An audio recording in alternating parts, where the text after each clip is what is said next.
Assalamualaikum dan salam sejahtera. Hari ini saya nak kongsi berkenaan permohonan tukar kategori tanah.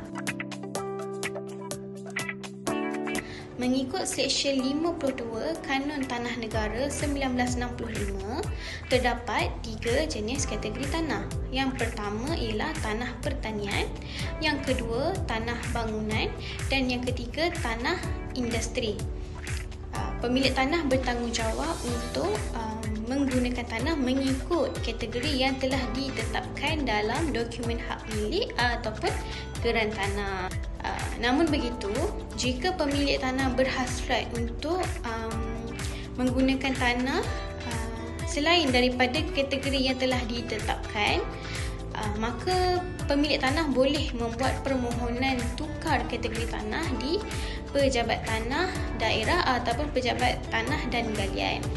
Okey, untuk tahu pejabat tanah mana yang patutnya pemilik berurusan, kena tengok dekat jenis hak milik.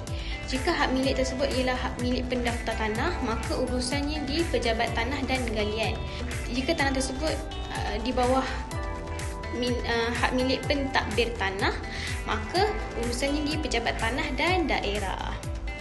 Okey, untuk setiap permohonan tukar kategori tanah ini terdapat bayaran permohonan lah yang dikenakan. Selain itu, dokumen-dokumen sokongan seperti salinan geran, cukai tanah, pelan hak milik, dan ada lagi beberapa dokumen lain perlu juga disertakan untuk permohonan tukar kategori tanah tersebut. Okay.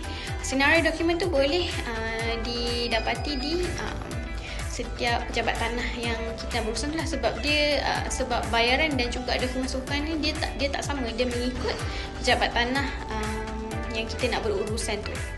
Okey, untuk bayaran pula ada 2 kali bayaran yang perlu dibuat oleh pemilik tanah. Yang pertama ialah bayaran permohonan dan yang kedua, setelah penilaian dilakukan oleh pejabat tanah, maka pejabat tanah akan mengeluarkan surat yang memberitahu premium kadar bayaran untuk permohonan tukar kategori tanah tu. Jadi yang pertama bayaran permohonan, yang kedua ialah bayaran premium. Kadar bayaran tu akan ditentukan oleh pejabat tanah selepas penilaian. Penilaian ni biasanya akan dibuat oleh JPPH lah. Okey. Selain itu, untuk permohonan tukar kategori tanah ni juga, pemilik tanah boleh melantik pemegang surat kuasa wakil untuk membuat permohonan bagi pihak pemilik tanah. So ada dua je pihak yang boleh membuat permohonan. Yang pertama pemilik tanah sendiri dan yang kedua pemegang surat kuasa wakil.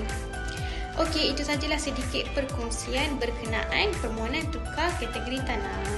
Terima kasih kerana menonton.